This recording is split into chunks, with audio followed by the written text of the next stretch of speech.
पिछले वीडियो में हमने राहु के कार्य तत्व के बारे में जाना। इस वीडियो में केतु के कार्य तत्व के बारे में डिटेल में डिस्कस करेंगे। तो दोस्तों, केतु केतु दोस्तों डिटैचमेंट का प्लैनेट है, मोक्ष का प्लैनेट है, त्याग का प्लैनेट है। Ketu is the south lunar node.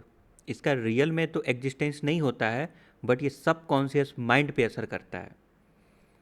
इसीलिए दोस्तों सब कॉन्शियस माइंड पे असर करता है। इसका मतलब ये है कि ये दोस्तों पास्ट लाइफ के मेमोरीज़ को भी इफ़ेक्ट करता है। ओके, जो पास्ट लाइफ के मेमोरीज़ जो होते हैं, देखिए क्या होता है कि जब भी हम लोग जन्म लेते हैं तो पिछले जन्मों का जितने भी कर्म होते हैं वो आपको याद नहीं रहता है। क्यों? क्योंकि आप फ्रेश स्टार्ट करते हैं, फ्रेश जीवन को स्टार्ट करते हैं। तो उसमें क्या होता है दोस्तों, जो भी पीड़ा कष्ट और जो भी मेमोरीज होती है आपकी चली जाती है और फ्रेश स्टार्ट कर पाते हैं। बट केतु एक ऐसा प्लैनेट है जो आपके सब कॉन्शियस माइंड से जुड़ा होता है, जो कि पास्ट लाइफ के रिफ्लेक्शन को दिखा सकता है। ओके, तो अगर आपको पास्ट लाइफ के बारे में जानना है कुंडली में, तो आपको केतु को देखना पड़ेगा कि केतु कहाँ बैठा हुआ है, किस प्लैनेट के साथ बैठा हुआ है, किस राशि में बैठा हुआ है। तो केतु दोस्तों पास्ट लाइफ के मेमोरीज से जुड़ा हुआ है और पास्ट लाइफ को दिखाता है, जो कि बहुत अच्छी बात है। तो चलिए, अगर suppose eight Ketu 8th house में बैठा है, इसका मतलब क्या है कि 8th हाउस से चीज़ों को आप पिछले लाइफ में काफ़ी कुछ कर चुके हैं एंड कुछ कर्मास पेंडिंग है जिसे इस लाइफ में आप अचीव करेंगे।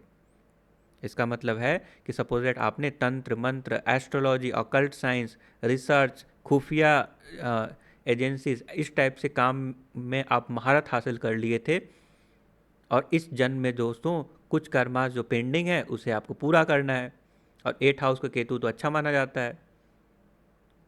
ओके, अगर आप स्पिरिचुअलिटी में ग्रो करना चाहते हैं, स्पेशली अकल्ट साइंस में ग्रो करना चाहते हैं, तो 8th हाउस का केतु बहुत अच्छा होता है। अगर उस पर गुरु की दृष्टि पड़ रही है तो, केतु पर अगर गुरु की दृष्टि नहीं पड़ रही है तो अनकंट्रोल्ड हो सकता है, क्योंकि केतु के पास जो है धड़ नहीं है, उसके पास बॉडी है। और ऐसा माना जाता है कि दुनिया केतु से स्टार्ट होती है और केतु में जाकर एंड हो जाती है, क्योंकि केतु मोक्ष का प्लैनेट है, मिस्टीरियस प्लैनेट है, रहस्य है। तो केतु से स्टार्ट होती है, मीन्स शून्य से स्टार्ट होती है और शून्य में जाकर समा जाती है, क्योंकि केतु बियॉन्ड यूनिवर्स बातें करता है, यूनिवर्स के आगे की चीज़ों के बारे में बताता है। इसीलिए केतु सबसे इम्पॉर्टेंट प्लैनेट है। इसे स्पिरिचुअल प्लैनेट बोला जाता है दोस्तों, क्योंकि केतु क्रूर ग्रह में के श्रेणी में आता है। केतु एक मैलेफिक प्लैनेट है। तो ये जो स्पिरिचुअलिटी देता है वो डिफरेंट फॉर्म में देता है, मतलब नहीं चाहते हुए भी आप डिटैच कर देता है, मतलब काटता है। सपोज दैट आपकी गर्लफ्रेंड है या फिर आपका बॉयफ्रेंड है, आपका कोई भी पार्टनर है, यंग हो आप, तो वहाँ पे तो लव एंड रोमांस की बातें होनी चाहिए, क्योंकि उस अवस्था में दोस्तों लव एंड रोमांस होती है। बट केतु क्या करेगा, उसमें डिटैचमेंट, दरारें पैदा कर देगा, डिटैच कर देगा, ब्रेकअप करवा देगा। अक्सर जो ब्रेकअप होते हैं तो आप गौर कीजिएगा तो केतु की दशा में होंगे। ओके, केतु की अंतर महादशा हो गई, अंतरदशा प्रत्यंतर दशा आप देखेंगे तो केतु जरूर उसमें शामिल होगा। तो केतु की दशा में दोस्तों, केतु की दशा में ऐसा माना जाता है कि वो ब्रेकअप करवा देता है, या फिर जिनसे सबसे ज़्यादा लगाव है उनसे जो दोस्तों अलगाव पैदा कर देता है। इसीलिए ऐसा भी माना जाता है कि जिस किसी घर में अगर केतु बैठा हुआ है उस भाव से आपको डिटैच करेगा। हालांकि ये पूरी सच्चाई नहीं है, इसके लिए और भी प्लैनेट का स्टडी करना पड़ता है। ओके, कि अब राहु केतु की डिग्री भी होनी चाहिए, कितना बली है उस हिसाब से भी देखते हैं। तो ये भी एक छाया ग्रह ही है जो कि बियॉन्ड यूनिवर्स बात करता है। दोस्तों, राहु क्या करता है, आपको अटैच करता है। राहु एक बंधन है तो केतु लिब्रेशन है। राहु आपको अटैच करता है तो केतु डिटैच करता है। राहु ऑब्सेशन है, केतु डिटैचमेंट है, मोक्ष की बातें करता है, त्याग की बातें करता है। बट दोस्तों, अगर केतु वाले लोग अटैचमेंट की बातें करेंगे तब जो है दोस्तों केतु उन्हें डंक मारता है। मतलब सपोज दैट केतु की दशा में अगर आपने आपके पार्टनर के प्रति बहुत ज़्यादा प्रेम में लगाव आ रहा है तो वहाँ पे केतु क्या करेगा, उतना ही तीव्रता से उन्हें डिटैच करेगा, ब्रेकअप, दरारें पैदा कर देगा। ओके दोस्तों, केतु थर्ड आइज की बात करता है, इंट्यूशन की बातें करता है, क्योंकि उसके पास सर नहीं है। सर नहीं होने का जो सिंबॉलिक रिप्रेजेंटेशन है वो ये है कि वो दिमाग नहीं लगाता है, वो इंट्यूशन के बेसिस पे चीज़ों को समझता है। ओके, ब्लाइंड स्पॉट है, विजन की बात करें तो blind spot, intuitive, third eyes vision, third eyes के जरिए बियॉन्ड यूनिवर्स भी देख सकता है। अगर केतु 8th हाउस में है या 12 हाउस में है या गुरु के साथ अगर केतु है या गुरु की दृष्टि पड़ रही है केतु की, तो ऐसा मानिए दोस्तों, उनके अंदर जो इंट्यूशन होता है बहुत स्ट्रांग होता है। अगर वो जो स्पिरिचुअलिटी, पूजा पाठ, तंत्र मंत्र में अगर ऐसे लोग जाते हैं तो उन्हें जो स्पिरिचुअल रियलाइजेशन होता है उसे वो महसूस कर सकते हैं, वो फील कर सकते हैं, जो आम इंसान नहीं कर सकते, केतु वाले लोग फील कर सकते हैं। एंड क्योंकि उनकी थर्ड आइज विजन होती है तो उन्हें एहसास हो सकता है, कई बार ऐसा हो सकता है कि जो घटना होने वाली है उनके अंदर इंट्यूशन होने लगता है कि ऐसा कुछ गलत हो सकता है, ऐसी फीलिंग आने लगती है। तो ये सब केतु के वजह से होता है और केतु ये सब देता है। ओके, तो केतु दोस्तों वैसे तो मूलाधार चक्र को दर्शाता है, आपका लोअर जो पार्ट है। अब चलिए आगे बढ़ते हैं। नेचर की बात करें तो बहुत ही मिस्टेरियस, रहस्यमय, अंतर्मुखी, आध्यात्मिक, विरक्त, मौन प्रिय। ऐसे लोग ना दोस्तों, केतु वाले लोग बहुत शांत, एकाग्र, आइसोलेटेड रहते हैं, विरक्त रहते हैं, मोह माया से दूर रहते हैं, आध्यात्मिक होते हैं, स्पिरिचुअलिटी पर ध्यान देते हैं। बट इनका जो स्पिरिचुअलिटी है वो तंत्र मंत्र, अकल्ट साइंस और वैसे जो भी मिस्टिकल साइंस है ना, ओके, उस सब कुछ इनको जानने की इच्छा होती है। रिसर्च फील्ड के लिए बहुत अच्छा है। सर ज़रूरी नहीं है कि वो स्पिरिचुअलिटी में ही सब कुछ आगे बढ़ सकते हैं। इन लोग अगर रिसर्च करना चाहते हैं, जैसे साइंटिस्ट बनना चाहते हैं, रिसर्च करना चाहते हैं, तो उनमें डीप में स्टडी कर सकते हैं। ऐसा भी माना जाता है कि बहुत सारे साइंटिस्ट केवल सोचकर बहुत सारे थ्योरी को प्रोड्यूस किए हैं, केवल थिंकिंग से। वो केवल सोते थे, उसके बारे में सोचते रहते थे, बिना विदाउट एक्सपेरिमेंट किए, विदाउट पेन और पेपर लेकर एक्सपेरिमेंट करके लैब में विदाउट एक्सपेरिमेंट के वो बहुत सारे थ्योरी लिख दिए हैं। तो जो साइंटिफिक जो थ्योरीज लिखे गए हैं, कई केसेस में तो ऐसा है कि वो केवल थिंकिंग, केवल डीप डाइव, ओके, थिंकिंग के बेसिस पे वो थ्योरी लिख दिए हैं, बाद में उसको लैब टेस्ट किया गया एंड वो सही पाया गया। तो ये जितने भी जो चीज़ें हैं वो सब कुछ केतु के द्वारा आती है। केतु उसी को यू नो इसी को दर्शाता है। हम लोग आगे बढ़ते हैं। तो दोस्तों, केतु के साथ बुध की युति अच्छा नहीं माना जाता है, शुक्र की भी युति अच्छा नहीं माना जाता है, क्योंकि शुक्र भोग का प्लैनेट है दोस्तों, मेटेरियलिस्टिक प्लैनेट है, भोग का प्लैनेट और मोक्ष का प्लैनेट दोनों का एक साथ होना, तो यही तो कष्ट है लाइफ का। मतलब आप जो है प्यार पाना चाहते हैं, प्यार आपको मिलता नहीं है, क्योंकि शुक्र प्रेम है और केतु डिटैचमेंट है। तो नहीं चाहते हुए भी दोस्तों बार बार ब्रेकअप होते रहेंगे। ओके, जितना ज़्यादा आप एक्सपेक्टेशन अपने पार्टनर से कीजिएगा, जितना ज़्यादा अटैच होइएगा, उतना ही तीव्रता से आपका ब्रेकअप होगा और उतना ही ज़्यादा कष्ट का सामना करना पड़ेगा। तो ऐसा मानिए कि मोस्ट ऑफ द जो लोग होते हैं वो मेटेरियलिस्टिक डिज़ायर के पीछे भागते हैं और वो भोगना चाहते हैं, बट केतु ज़बरदस्ती वो उनसे छीन लेता है। सपोज दैट किसी को मेटेरियलिस्टिक गेन चाहिए, बट 11th हाउस में केतु बैठा हुआ है, वो उनकी कामनाओं की पूर्ति नहीं होने देगा। सपोज दैट 11th हाउस में केतु बैठा हुआ है तो उनकी एक तो कामनाओं की पूर्ति नहीं होगी, और 11th हाउस अगर फ्रेंड सर्कल का है, सोशल सर्कल का है, तो वो उससे डिटैच रहेंगे, उससे सफलता नहीं मिलेगी। तो केतु तो मेटेरियलिस्टिक चीज़ों के लिए तो बहुत यू नो बहुत कष्टकारी साबित हो सकता है ना, क्योंकि सभी लोग यहाँ पे जो कोई भी हैं वो मेटेरियलिस्टिक चीज़ों को भोगना चाहते हैं, उन्हें मेटेरियलिस्टिक चीज़ें चाहिए, अटैचमेंट चाहिए, प्यार चाहिए। और केतु को ये पसंद नहीं है, इसीलिए केतु दोस्तों बुरा ग्रह है। अध्यात्म किसको चाहिए? अध्यात्म चाहिए, बट वो उसमें ज़बरदस्ती खुद केतु क्या करता है ना, वैसा कुछ सिचुएशन क्रिएट कर देता है जिससे वो स्पिरिचुअल मार्ग पे चले जाते हैं। ओके। अब सपोज दैट बहुत अच्छा रिलेशन था एंड उन्होंने ब्रेकअप कर दिया, तो ब्रेकअप हो गया, तो वो जो केतु ने जो ब्रेकअप करवाया ना, डिटैच करवाया, उसे ये सबक सिखाया कि ये है सच्चाई। कई बार तो ब्रेकअप इसलिए हो जाते हैं क्योंकि पार्टनर की सच्चाई बाहर आने लगती है, और पार्टनर जब छोड़ के चला जाता है तब उन्हें एहसास होता है कि ये है रिश्ता, ये रिश्ते का अर्थ ये है, जो आने वाले समय में होगा उसका प्रतिबिंब वो दिखा जाता है।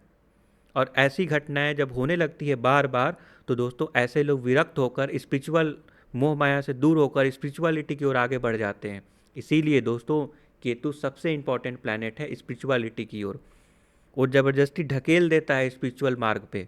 ऐसे ऐसी कष्ट का सामना करना पड़ता है, ऐसे ऐसे कष्ट से गुजरना पड़ता है कि वैसे लोग स्पिरिचुअल मार्ग में चलने के लिए तत्पर हो जाते हैं। तो ये इसलिए दोस्तों केतु बुरा होता है। तो एक तो हो गया संसारिक मोह माया से मुक्त करने वाला, बट कभी कभी दोस्तों ना ये अचानक धन लाभ भी करा सकता है, अचानक हानि भी, अपार हानि दिलाने वाला भी प्लेनेट है, क्योंकि आपको ऐसा हानि पहुंचाएगा ताकि आप जो है विरक्त हो सकें, मोह माया से दूर हो सकें। तो एक तो अचानक हानि पहुंचाएगा, बट अगर आप केतु के अ, केतु के जो कार्य तत्व है उनके समझ रहे हैं और उनके अनुरूप अगर काम करते हैं, तो केतु कभी कभी अचानक धन लाभ दिला देता है। बट केतु जब धन लाभ दिलाता है ना, ऐसे लोग अटैच ही नहीं होते उस धन से। केतु जिस किसी को भी धन देता है अचानक और बहुत ज़्यादा अमाउंट में दे देता है, ऐसे लोग को चाहिए ही नहीं, अटैच हो चुके, डिटैच हो चुके हैं ऑलरेडी, वो विरक्त हैं। अब विरक्ति की स्थिति में उन्हें बहुत सडन और अचानक से धन लाभ होता है। तो आपको ये समझना पड़ेगा, जैसे कुछ लोग बोलते हैं ना केतु बहुत अचानक धन देता है, तो वो तभी देता है जब आप विरक्त हैं, आपको चाहिए नहीं, इंटरेस्ट नहीं है। अगर सपोज दैट सेवेंथ हाउस में केतु है, सेवेंथ हाउस में केतु है, तो ऐसे लोग ना प्यार के पीछे बहुत भागते हैं। अब हालांकि आपने सुना होगा कि सेवेंथ हाउस में केतु आपके पार्टनर से डिटैच करेगा, ऐसा बिल्कुल नहीं है। ऐसे लोग पार्टनर के पीछे बहुत भागते हैं, बट उन्हें प्यार मिलता नहीं है, ये सोचने वाली बात है। वो किसी भी कास्ट में शादी कर सकते हैं, किसी से भी शादी कर सकते हैं, अगर शुक्र केतु का युति हो गया या फिर केतु सेवेंथ हाउस में अगर आ गया, तो ऐसे लोग दोस्तों वो प्यार के पीछे बहुत भागेंगे, अटैच होने का प्रयास करेंगे, और वो प्यार मिलेगा नहीं उन्हें। सही समय पे उन्हें ब्रेकअप का सामना करना पड़ेगा, डिटैच होना पड़ेगा। अगर वो अपनी सपोज दैट स्पाउस से, क्योंकि सेवेंथ हाउस स्पाउस का होता है, तो स्पाउस से अगर सबसे ज़्यादा अटैच रहते हैं, तो उन्हें दोस्तों वो रिजल्ट नहीं मिलता है, सामने वाला बहुत कष्ट देता है, तो फिर इवेंचुअली उन्हें डिटैच रहना पड़ता है। वहीं ऐसा माना जाता है कि सेवेंथ हाउस में अगर केतु है या शुक्र के साथ केतु है, तो ऐसे लोगों को ना जो अगर वो किसी से प्यार करते हैं तो ज़्यादा एक्सपेक्टेशन नहीं रखनी चाहिए। अगर वो ज़्यादा एक्सपेक्टेशन नहीं रखेंगे, तो केतु के टर्म एंड कंडीशन को फुलफिल वो कर रहे हैं, तो फिर उनकी उनकी लव लाइफ में कोई दिक्कत नहीं आएगी, क्योंकि एक्सपेक्टेशन नहीं है, बस हैं साथ में, अपनी रिस्पॉन्सिबिलिटी है उसे पूरा कर रहे हैं। रिश्ते में रहकर भी डिटैच हैं वो, रिश्ते में रहकर भी दोस्तों वो रिश्तों से अलग है। अगर भावना है तो केतु बहुत अच्छा है। सेवेंथ हाउस में अगर सपोजिट किसी के केतु है और ऐसे लोग अपने पार्टनर के प्रति ज़्यादा आसक्त नहीं हैं, बट क्योंकि वो प्यार करते हैं, अपनी रिस्पॉन्सिबिलिटी फुलफिल कर रहे हैं, तो ऐसा माना जाता है कि उनकी जो लव लाइफ होती है, उनका वैवाहिक जीवन होता है, बहुत अच्छा रहता है। ठीक है। वहीं अगर अटैचमेंट शो करेंगे, क्योंकि केतु वाले लोग अटैचमेंट शो करते हैं और उन्हें बाद में ब्रेकअप का सामना करना पड़ता है। जितना तेज़ी से अटैच होने का प्रयास करते हैं, उतना तेज़ी से ब्रेकअप होता है। तेज़ी से ब्रेकअप इन द सेंस इतना इंटेंस होता है और सडन होता है, अचानक होता है। सब कुछ अच्छा रहते हुए सडनली प्रॉब्लम होने लगता है। जैसे उनके रिश्ते में कोई प्रॉब्लम नहीं है, बहुत अच्छा है, बेहतरीन है, बस सडन उन्हें न्यूज़ मिलता है कि सामने वाला इंटरेस्टेड नहीं है।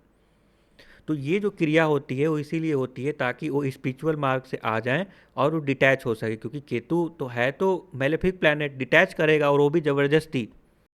इसीलिए दोस्तों अगर 7th हाउस में केतु है तो एक चीज़ और सोचने वाली बात है कि आपको जो है किसी स्पिरिचुअल पर्सन से शादी करना चाहिए जो तंत्र मंत्र जानता है, जो स्पिरिचुअलिटी को फॉलो करता है, ठीक है। तो ऐसे लोगों से शादी कर लेनी चाहिए, क्योंकि इस कंडीशन में क्या होगा कि दोनों एक जैसे होंगे, दोनों आ, अपने लाइफ को अच्छे से जिएंगे, ज़्यादा अटैच नहीं रहेंगे, दोनों की लाइफ अच्छी रहेगी। अगर केतु वाला कोई पर्सन है तो केतु वाले पर्सन से शादी कर लेनी चाहिए, तब भी अच्छी जाएगी। ऐसा माना जाता है कि 7th हाउस में केतु अगर किसी का है या शुक्र के साथ केतु है तो वो सबके साथ अच्छा नहीं जाएगा। वो जो पास्ट लाइफ में जो उसका पार्टनर रह चुका है ऑलरेडी, अगर वो पार्टनर मिल जाता है तब फिर उनकी लाइफ बहुत अच्छी हो जाएगी।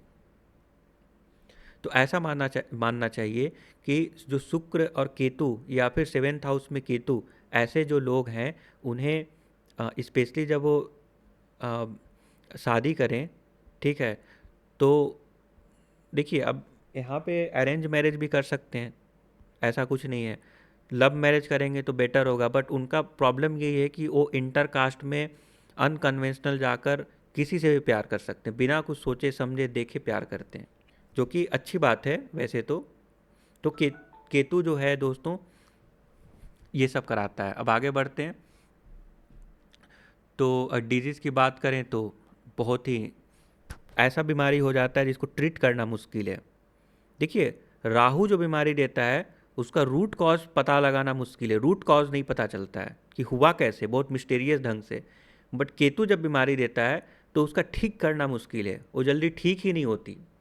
ओके, एंड वैसे तो इसका कोई बॉडी पार्ट स्पेसिफिक नहीं है, बट दोस्तों आप मूलाधार चक्र और रीढ़ की हड्डी का निचला हिस्सा आप मान सकते हैं, क्योंकि केतु तो दोस्तों बॉडी है एंड राहु जो है धड़ है।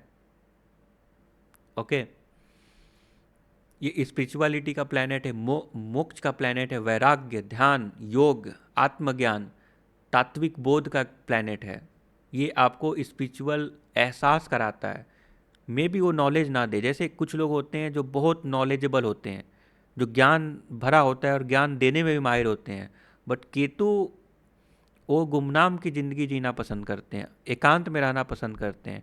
उन्हें पता है सब चीज़ें, बट वो सेल्फ रियलाइजेशन की वजह से पता है, वो फील किए हुए हैं, रियलाइज किए हुए हैं, सेल्फ रियलाइजेशन हुआ है, स्पिरिचुअल रियलाइजेशन हुआ है। आप अपने रियलाइजेशन के एक्सपीरियंस को जल्दी नहीं बता सकते, यही समस्या होती है। ओके, एंड अगर उच्च राशि की बात करें तो वैसे तो बहुत ही डिबेटेबल है, क्योंकि राहु केतु दोनों के कोई राशि नहीं दिया गया है, असाइन नहीं किया गया है। बट वृश्चिक राशि का जो मोस्ट ऑफ द जो कार्य तत्व है वो जो है केतु से मैच खाता है, इसीलिए वृश्चिक राशि में उच्च का माना जाता है, और कुछ लोग धनु राशि में भी उच्च का मानते हैं। वहीं वृषभ राशि ऑफकोर्स शुक्र की राशि है, और कुछ लोग मिथुन राशि जो कि बुध की राशि है, इसमें जो है नीच का मानते हैं। वृषभ और मिथुन राशि में केतु को इसलिए मानते हैं क्योंकि ऑफकोर्स वृषभ दोस्तों शुक्र की राशि है जो कि अटैचमेंट का कारक है। मिथुन भी दोस्तों बहुत ही प्रैक्टिकल, मिथुन राशि बुध की राशि होती है जो कि बहुत ही प्रैक्टिकल राशि है, इंटेलेक्ट का प्लैनेट है, और सेल्फ रियलाइजेशन के लिए इंटेलेक्ट की ज़रूरत नहीं पड़ती, इंटेलेक्ट नहीं चाहिए, दिमाग ज़्यादा लगाना नहीं चाहिए, बस रियलाइज करो, इंट्यूशन को स्ट्रॉन्ग करो। तो ये दोनों से नहीं बनता, ठीक है। तो वृषभ और मिथुन ये नीच का राशि ऐसे माना जाता है, बट ये भी डिबेटेबल है। उच्च का राशि हो गया वृश्चिक राशि और धनु, और मूल त्रिकोण राशि को भी कोई निश्चित नहीं है। ओके, तो दोस्तों आपने समझा कि ये मोक्ष का प्लैनेट है, डिटैचमेंट का प्लैनेट है। Okay, and past life Karma को दिखाता है, इल्यूजन का अंत है, क्योंकि ये इल्यूजन का अंत है, सडन सेपरेशन है, सडन सेपरेशन देता है, और इसके पास हेड नहीं है, तो लॉस ऑफ ईगो है, लॉस ऑफ आइडेंटिटी है, loss of ego, loss of identity. Okay, spiritual awakening का है, specially spiritual deep spiritual state को दिखाता है। एंड स्पेशली जब नियर डेथ एक्सपीरियंस होता है उसको भी दोस्तों फील करा देता है Ketu. Okay. And Ketu surgery भी कराता है, क्योंकि से केतु कट है, काटता है, हर चीज़ को डिटैच करता है, क्योंकि ये बियॉन्ड यूनिवर्स बातें करता है, बियॉन्ड यूनिवर्स की चीज़ें बातें करता है, जन्म मृत्यु से परे वाली चीज़ों की बातें करता है। तो क्योंकि वो जन्म मृत्यु की परे की चीज़ें बातें करता है, तो वो इस संसार की मोह माया से उलझना नहीं चाहता, इसलिए सेपरेशन कराता है। बट इसके अब मोक्ष वाला चीज़ तो बहुत अच्छी बात है, चलो किसी की स्पिरिचुअलिटी की ओर आगे लेकर आ रहा है, मोक्ष का प्लैनेट है, लिबरेशन है, मुक्ति है, तो ये तो उसका पॉजिटिव सही पॉजिटिव इम्पैक्ट है। ओके। क्योंकि कुछ लोग चाहते हैं कि वो जो है मोह माया से विरक्त हो जाएं, इस स्पिरिचुअलिटी की ओर आगे बढ़ें, तो उसमें तो हेल्प करता है। बट उसके साथ साथ दोस्तों जो सडन सेपरेशन कराता है वो खतरनाक है, और सर्जरी भी कराता है। ओके। तो अगर राहु भौतिकता को दर्शाता है, भौतिकता, वासना, इच्छा और भ्रम को दिखाता है, वहीं केतु त्याग, मोक्ष, विरक्त और ज्ञान को दिखाता है। राहु अगर सिर है तो केतु उसका धड़ है, मतलब बिना सिर का। राहु भविष्य की ओर आकर्षित होता है, मतलब फ्यूचर में। अच्छा, राहु क्या होता है ना, जो फ्यूचर में 10 साल आगे चलता है वो, मतलब सपोज दैट आप प्लानिंग कर रहे हैं तो आप 10 साल आगे की प्लानिंग करवा देता है। तो राहु दोस्तों फ्यूचर की बातें करता है, फ्यूचर का आकर्षण है, फ्यूचर के प्रति आकर्षण है। ठीक है, वो फ्यूचर की ओर लेकर जाता है। 10 साल पहले, 10 साल बाद क्या होगा आपके साथ, वो चीज़ दिखाता है। और आपको इमेजिनेशन पावर को बढ़ा देता है, इमेजिन करने लगते हैं कि 10 साल के बाद मैं यहाँ पे पहुँच जाऊँगा, बड़े बड़े प्लानिंग करने लगते हैं। अगर आप यंग है, बिजनेस करना चाहते हैं, तो बिजनेस की प्लानिंग, बहुत बड़ी बड़ी प्लानिंग करेंगे।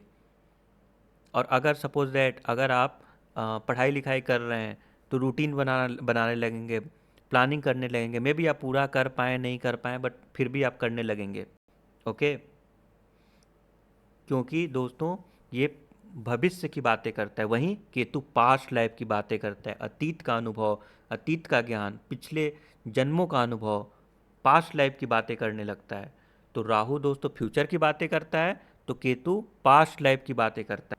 राहु अटैचमेंट है तो केतु डिटैचमेंट है। राहु आपको जोड़ता है तो केतु काटता है। राहु अगर जोड़ता है तो केतु तोड़ता है। राहु विस्तार करता है तो राहु सीमित करता है, समेटता है, वो शून्य की ओर लेकर जाता है। राहु फैलाव है, विस्तार है, तो राहु सीमित करके शून्य की ओर लेकर जाएगा, मोक्ष की ओर लेकर जाएगा। ओके। ये शून्य की ओर लेकर जाना, शून्य में मिला देना, यही तो मोक्ष है। तो राहु भविष्य और भौतिकता की भूख है, तो केतु अतीत और आत्मा की शांति है। दोस्तों अगर केतु की महादशा की बात करें तो 7 ईयर्स का होता है। ऐसे तो ये 7 ईयर्स बहुत ज़्यादा नहीं है, बट ये 7 ईयर्स सबसे डिफ़िकल्ट होता है। ओके। डिपेंड करता है किस हाउस में है। अगर 8 हाउस में सपोज दैट है और अगर गुरु की दृष्टि नहीं पड़ रही है, तो सबसे डिफ़िकल्ट फेज में से एक होगा आपके जीवन में। और जब केतु की दशा स्टार्ट होगी दोस्तों, तो क्या होता है, डिटैच्ड, आपका नेचर होगा डिटैच्ड, हर चीज़ से आप डिटैच हो जाइएगा। स्पिरिचुअल नॉलेज को इन्हेंस कराएगा। ओके। एंड थोड़ा सा मिस्टेरियस, क्योंकि केतु का नेचर है मिस्टेरियस बनाना। लिबरेशन, मोक्ष, past life karmas, inward journey, वो सब चीज़ें होगा। अच्छा, केतु की दशा में दोस्तों क्या होता है, केतु की दशा से पहले बुद्ध की दशा आती है, और बुद्ध हर चीज़ को लॉजिक से समझना चाहता है। तो बुद्ध की दशा में ऐसा हो सकता है कि सब कुछ आप लॉजिक से समझेंगे तो आप जो है ना एथिस्ट हो सकते हैं, भगवान के प्रति विश्वास नहीं हो सकता है। क्यों? क्योंकि आप चैलेंज करते हैं। आप भगवान के प्रति दोस्तों, गॉड के एग्जिस्टेंस, यूनिवर्स के एग्जिस्टेंस के प्रति चैलेंज करते हैं। जो भी स्पिरिचुअल टेक्स्ट में लिखा हुआ है उसको चैलेंज आप कीजिएगा, ये कैसे काम कर सकता है, ये गलत है, ये ऐसे नहीं पॉसिबल है। अपने लॉजिक लगाकर आप उसको गलत साबित करने में लगे रहिएगा। क्योंकि जो बुद्ध होता है ना, बुद्ध क्या करता है कि आपको चैलेंज करवाता है, मतलब वो तर्क डिबेट करवाता है, क्वेश्चन पैदा करता है, क्योंकि बुद्ध क्यूरियसिटी है, इंटेलेक्ट है। तो अगर स्पिरिचुअल चीज़ों में अगर इंटेलेक्ट अगर आ गया, आप क्वेश्चन करना स्टार्ट कर दीजिए, तो फिर ऐसे लोग जो है ना अपने धर्म से विमुख हो सकते हैं। धर्म से विमुख नहीं बोलते, वो थोड़ा सा डिटैच हो सकते हैं। ओके, तो जब बुद्ध की दशा आती है तो ऐसे लोग एथिस्ट तक बन जाते हैं, और एथिस्ट लोगों को मंदिर के चौखट तक खड़ा करने का काम दोस्तों केतु करता है। जब केतु की दशा आती है तो वही इंसान जो एथिस्ट था, जो भगवान के प्रति विश्वास नहीं करता था, और यूनिवर्स के ओके यूनिवर्स का जो भी क्रिएशन है उसको नकारता था, वही वही दोस्तों इंसान केतु की दशा में केतु ऐसा कुछ करेगा जिससे वो जो है मंदिर के चौखट पे लाकर खड़ा कर देगा। हो सकता है सडन ब्रेकअप हो जाए, अगर उनकी ऐसे एज ग्रुप है जिसमें लव एंड रोमांस का एज है, या फिर मेटेरियलिस्टिक गेन मान लीजिए, या कोई भी रिलेशन मान लीजिए, हर रिलेशन से डिटैच, जिससे आपका लगाव है उससे डिटैच करेगा। रिलेशन की बात नहीं हो रही है यहाँ पर, जिस किसी से भी अटैच है उससे आपको डिटैच करेगा, और इतना तेज झटका देकर अटैच करेगा, तीव्रता से अटैच करेगा दोस्तों, जिसको बोलते हैं ना केतु का डंक, जिसे आप जिंदगी में कभी नहीं भूल सकते। ऐसा डंक दे सकता है केतु। केतु की महादशा में आपको कुछ ऐसा कुछ दे देगा जिससे आप पूरे ज़िंदगी नहीं भूल पाइएगा।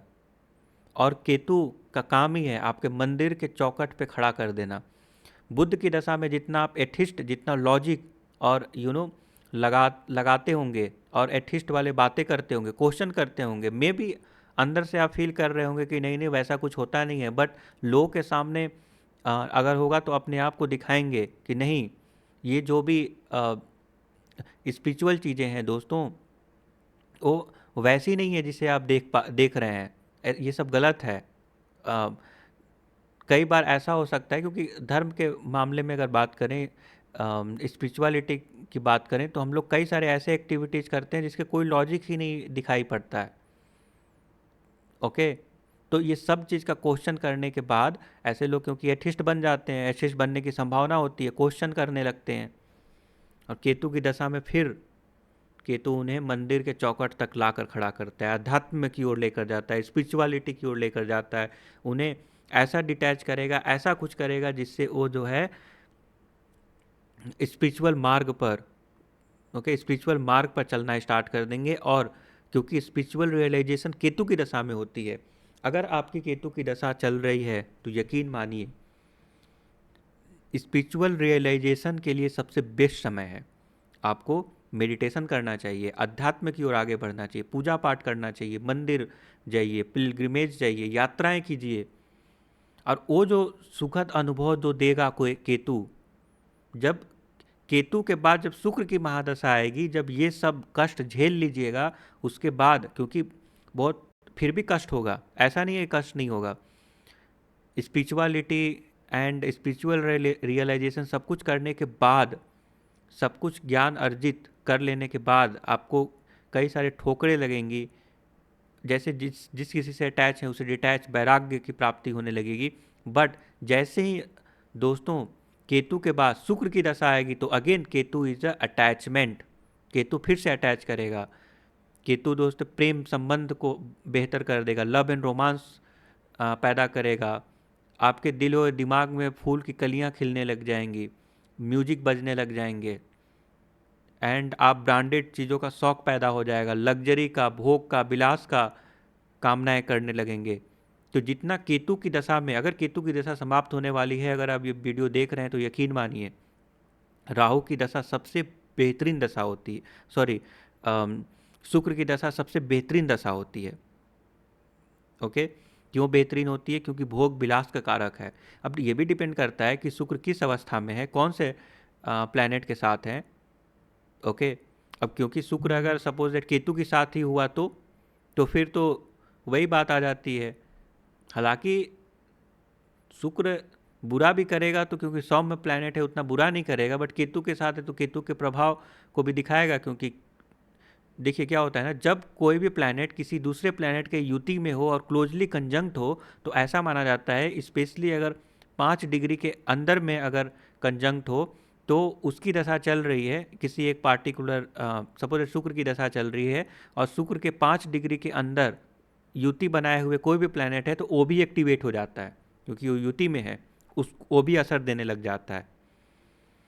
अगर गुरु और शुक्र साथ में है, मतलब क्या है, भोग विलास भी चाहिए, बट आप सत्कर्म के मार्ग पर चलकर प्राप्त करेंगे, व्यवहारिक होकर चलेंगे, समाज की व्यवस्था को देखते हुए चलेंगे, क्योंकि गुरु जो है सामाजिक प्लैनेट है।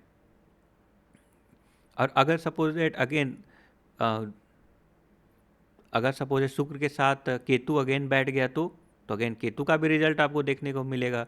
मतलब प्यार तो चाहिए, बट ब्रेकअप्स बहुत डेडली कॉम्बिनेशन है, क्योंकि देखिए जो शुक्र है वो तो अटैचमेंट का प्लैनेट है, अटैच करता है, एंड केतु जो है आपको डिटैच करेगा, तो बहुत ही डेडली कॉम्बिनेशन ये हो जाता है। तो 7 वर्षों का ये जो महादशा होता है केतु का, वन ऑफ द बेस्ट महादशा बोल सकते हैं, क्योंकि वो जो है आपको स्पिरिचुअल रियलाइजेशन कराता है। ये जो जीवन का जो सार है ना वो सिखाता है, जो कि इसका अगर फ़ायदा उठाना चाहते हैं तो वन ऑफ द बेस्ट दशा है। But this is not a दशा for love and romance, breakup करवाएगा रिश्तों से। या फिर सपोज एट अगर 4th हाउस में केतु बैठा हुआ है तो 4th हाउस होता है मदर, मदर से डिटैच करवा देगा। तो जिस किसी हाउस में बैठा हुआ है और तो उस रिलेशन से आपको डिटैच करवा सकता है। हालांकि हर रिश्ते से डिटैच करवाएगा अगर केतु की दशा चल रही है तो। इट डजेंट मैटर कि आपकी प्रेमी ही क्यों ना हो, प्रेमी हो या फिर कोई भी रिलेशन अगर हो, उससे डिटैच करवाएगा और आपको रियलाइजेशन, स्पिरिचुअल रियलाइजेशन प्रदान करेगा। अगर सपोज दैट केतु की दशा में किसी का ब्रेकअप हुआ है, ब्रेकअप करने के बाद जब स्पेशली शुक्र की दशा आती है तो वन ऑफ द बेस्ट दशा मानी जाती है। अगर आप यंग हैं और शुक्र की दशा आ गई तो पूछिए मत, ये तो बहुत ही बेहतरीन है। ओके, केतु की दशा स्पेशली अगर सपोज एट 45 ईयर के बाद और 50 ईयर के बाद आती है तो अच्छा माना जाता है। उसके बाद तो कोई इशू नहीं है, उसके बाद तो ऐसे भी रिलेशन का में जो है असली चेहरा दिखा देता है, जिससे आप डिटैच हो जाते हैं, स्पिरिचुअल मार्ग पे आगे बढ़ते हैं, मोक्ष की प्राप्ति करते हैं, बहुत सही है। बट भोग विलास वाले समय में अगर सपोज दैट केतु की दशा आ गई तो it's a very deadly. But 7 year की है, क्योंकि केतु का दशा झेल पाना इतना आसान नहीं है दोस्तों। 7 ईयर है वो अच्छी बात है, अच्छा भी है, क्योंकि बियॉन्ड यूनिवर्स अलग लेवल का इंट्यूशन पैदा करेगा, अलग लेवल का रियलाइजेशन आपको देगा, ये तो अच्छा भी है। बट मटेरियलिस्टिक चीज़ों के लिए बिल्कुल भी अच्छा नहीं है, आपको एकदम मिजरेबल लाइफ बना देगा। आप अगर नास्तिक हैं तो आस्तिक हो जाइएगा, मंदिर के चौखट पर आकर खड़ा कर देगा। इसके अलावा बात करें तो दोस्तों केतु जो है वो अग्नि प्रधान है। ओके, केतु दोस्तों अग्नि प्रधान है। जैसे मंगल अग्नि प्रधान होता है, वैसे ही केतु दोस्तों अग्नि प्रधान है। ठीक है, और कौन कौन से इसके नक्षत्र होता है तो आश्विनी, माघा एंड मूल। आश्विनी, मघा एंड मूल, ये 3 नक्षत्रों का स्वामी है, अग्नि तत्व है। अब देखिए अब क्या होता है ना, केतु और मंगल की युति, ज्वालामुखी विस्फोट। केतु और मंगल की युति दोस्तों ज्वालामुखी विस्फोट माना जाता है। क्यों? क्योंकि केतु किसका कारक होता है? अग्नि तत्व है, मोक्ष का प्लैनेट है, और सडन सडन पेन देने का कारक है। जैसे मान लीजिए किसी की ब्रेकअप हो रही है तो सडन पेन देता है, डंक जिसको बोलते हैं। केतु की दशा में ऐसा जरूर कुछ होगा जिससे आप पूरे जीवन याद रख सकते हैं। ठीक है, तो अग्नि प्रधान है, जो कि रूपांतरण, तपस्या का सूचक है, ट्रांसफॉर्मेशन एंड तपस्या का सूचक है। वहीं अगर केतु का मंगल के साथ युति बन जाए तो ये भी अंगारक योग बनाता है, मतलब ज्वालामुखी विस्फोट। क्योंकि केतु जो है आंतरिक है, इनवर्ड है, ऐसे लोगों को गुस्सा बहुत तेज आ सकता है, स्पेशली स्पिरिचुअल मैटर पे गुस्सा बहुत तेज आ सकता है। ओके, तो ऐसा भी बोलते हैं कि अगर मान लीजिए केतु और मंगल की युति है और अगर स्पिरिचुअल बातों में कुछ गलत बातें बोल रहे हैं या फिर बुराई करने लगेंगे, उन्हें सहा नहीं जाएगा वो और इतना क्योंकि वो ज्वालामुखी विस्फोट है तो इतना तेज गुस्सा आएगा, इसको अंगारक योग भी बोलते हैं। हालांकि मंगल एंड राहु के द्वारा भी अंगारक योग बनता है, बट मंगल और केतु के द्वारा जो अंगारक योग बनता है दोस्तों, ये सडन और बहुत ज्वालामुखी विस्फोट की तरह बहुत तेज़ी से ये गुस्सा दिलाता है। ओके, तो ऐसे लोग तुरंत हाथ छोड़ सकते हैं, तो ये भी है। मंगल केतु का कॉम्बिनेशन, मंडेन एस्ट्रोलॉजी में मंगल केतु का एस्ट्रोलॉ कॉम्बिनेशन अगर होगा तो दोस्तों क्या होगा कि मास मास लोग की मृत्यु हो सकती है। जैसे बहुत सारे लोग एक साथ मारे गए, दुर्घटना ऐसी कुछ हो गई, जैसे प्लेन दुर्घटना हो गई जिसमें बहुत सारे लोग थे जो मारे गए सडनली, या स्पिरिचुअल जर्नी पे लोग थे, वहाँ पे बाढ़ आ गया, या कुछ भी हो सकता है, बट मास में लोगों का संहार हो सकता है, उनकी मृत्यु हो सकती है। तो ये है मंगल और केतु, मतलब बहुत सबसे ज़्यादा डिस्ट्रक्शन करने वाला ये दोस्तों है मंगल और केतु का कॉम्बिनेशन। सर्जरी करवाने का योग बना देता है। अगर मंगल केतु का योग है तो केतु तो है ही, काटता है, सर्जरी करवाता है, मंगल भी है, तो दोनों का कॉम्बिनेशन दोस्तों, ऐसे लोगों को कोई ना कोई लाइफ में सर्जरी ज़रूर होती है, तो आपको सतर्क रहना चाहिए। तो आई होप कि आपको समझ में आ गया। Thank you.